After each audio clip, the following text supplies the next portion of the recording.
전능하사 천지를 만드신 하나님 아버지를 내가 믿사오며 그 외아들 우리 주 예수 그리스도를 믿사오니 이는 성령으로 잉태하사 동정녀 마리아에게 나시고 본디오 빌라도에게 고난을 받으사 십자가에 못 박혀 죽으시고 장사한 지 사흘 만에 죽은 자 가운데서 다시 살아나시며 하늘에 오르사 전능하신 하나님 우편에 앉아 계시다가 저리로서 산 자와 죽은 자를 심판하러 오시리라.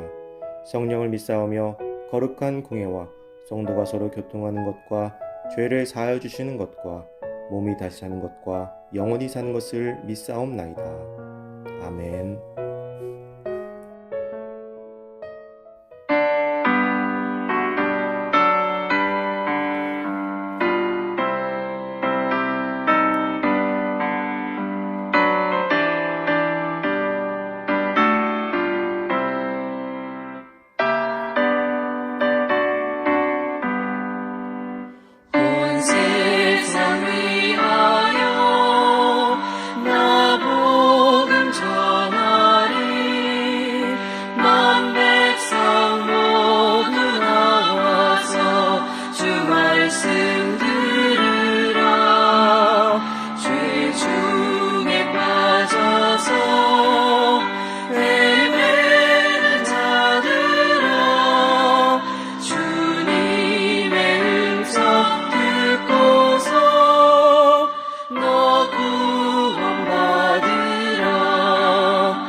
세상 위하여 이 복음 전하리.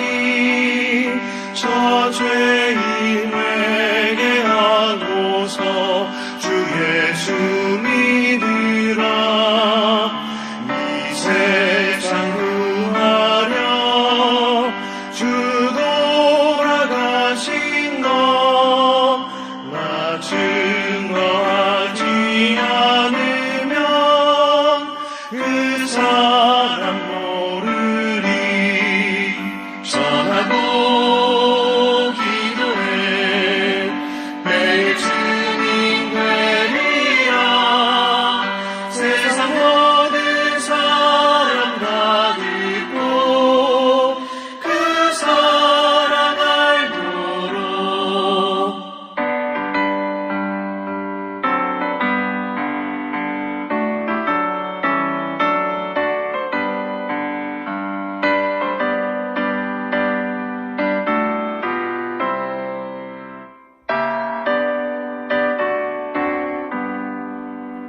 온 세상 위하여 주의 임하니. 주 예수 이름 힘입어 이 복음 전하자. 먼 곳에 나가서 전하지 못해도 나은 곳에 있든지 늘 기도 힘쓰리. 전하고 기도해 매일 주님 되리라. 세상 모든 사람 다 듣고 그 사랑 알도록.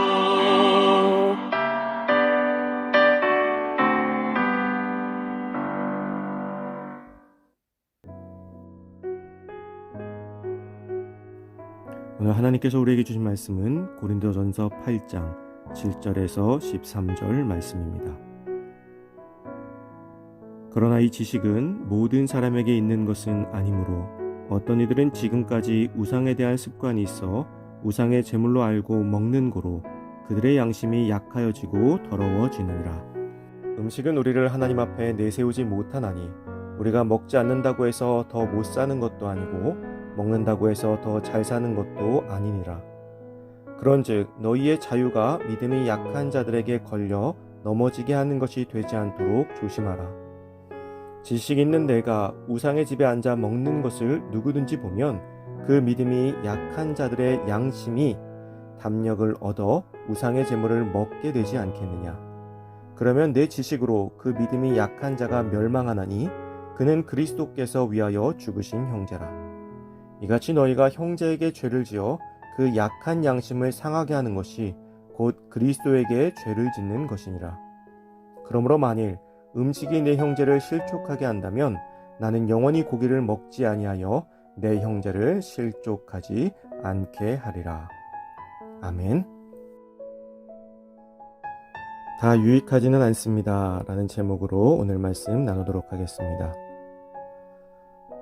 고린도 교회의 이방 제물에 관련하여 어제 말씀 속에서 사도 바울은 이방의 제물은 아무것도 아니라고 우리에게 말하였습니다. 그런데 여기에 한 가지 문제가 더 있습니다. 고린도 교회 성도들 중 어떤 이들이 이방 신전에서 사용된 제물을 그 이방인들과 함께 먹는 일이 벌어진 것입니다. 사도 바울은 이방 신전의 제물이 아무것도 아니라고 하였고 실제로 또 그러하지만 신전 제의가 끝난 뒤에 이방 신과 이교도들의 축제의 일환인 공동 식사 의식에 참여하여 그 제물을 먹는 것은 결국 그 이방의 신을 숭배하는 것과 다를 것이 없다고 본 것입니다. 아무것도 아니라 하여 우리가 신천지와 같은 이단의 모임에 가서 그들과 식탁 공동체를 나누는 것이 과연 옳은 일인지를 생각해 본다면 사도 바울의 의도를 알 수 있을 것입니다.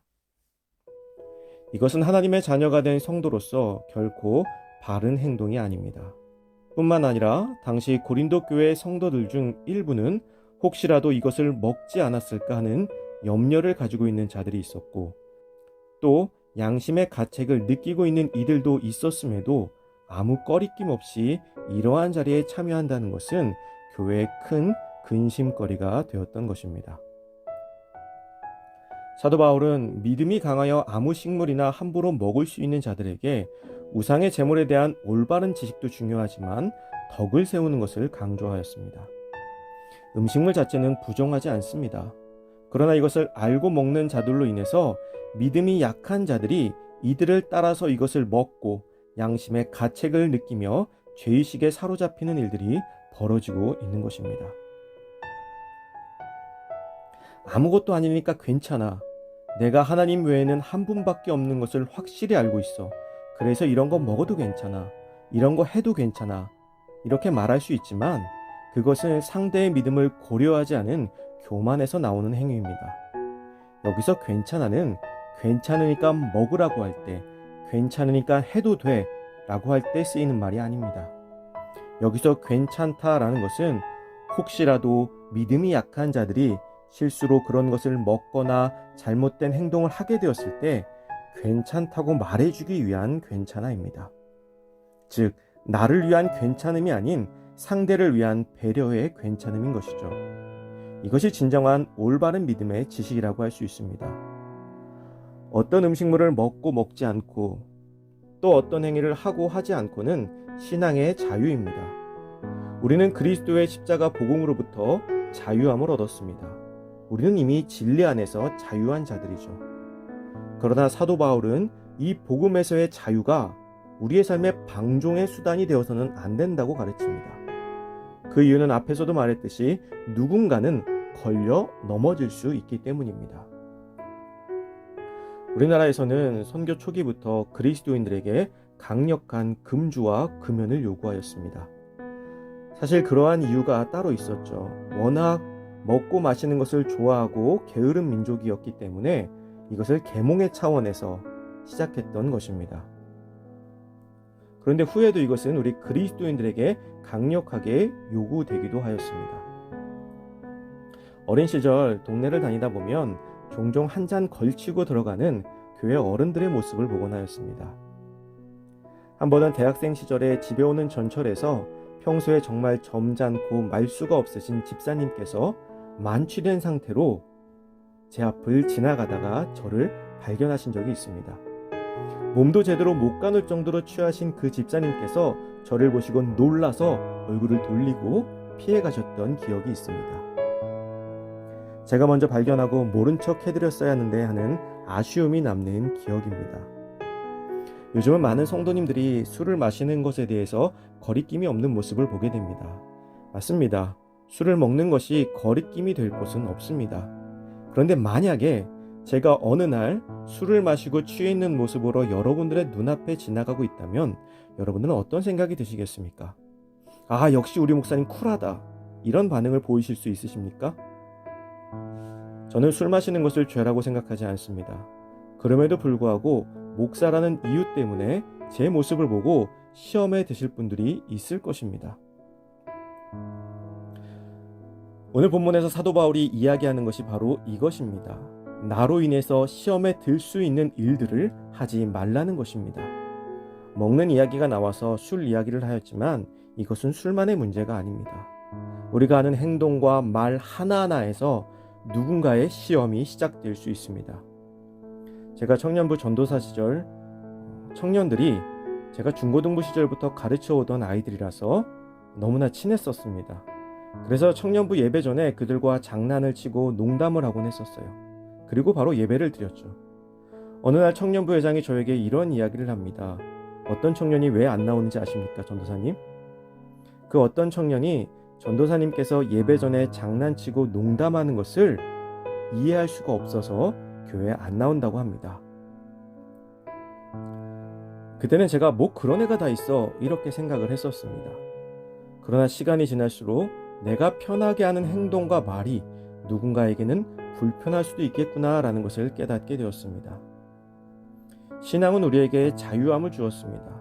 그러나 우리는 그 자유함을 넘어서 자유를 남용하지 않고 절제의 미덕을 쌓을 수 있어야 됩니다. 고린도전서 6장 12절에는 이러한 말씀이 있습니다. 모든 것이 내게 가하나 다 유익한 것은 아니다. 오늘 하루 우리의 믿음 위에 말과 행동의 절제를 더하는 귀한 하루가 되시기를 주님의 이름으로 축복합니다. 이 시간 함께 같은 제목으로 기도드리기를 원합니다. 첫째, 신앙으로 바로 서는 참된 그리스도인이 될 수 있도록 같이 한마음으로 기도합시다. 둘째, 코로나19의 종교를 위해서 기도합시다. 의료진, 정부 관계자들의 정신 건강과 육체적인 체력을 위해서, 또 환자들과 가족들을 위해서, 또 온 세계를 위해서, 또한 이 코로나19 사태로 많은 어려움을 겪고 있는 우리 주변의 이웃들을 위해서 기도해 주시기 바랍니다. 또 세 번째로 교회를 위해 여러분들의 기도 제목을 놓고 기도해 주시기 바랍니다. 기도하겠습니다.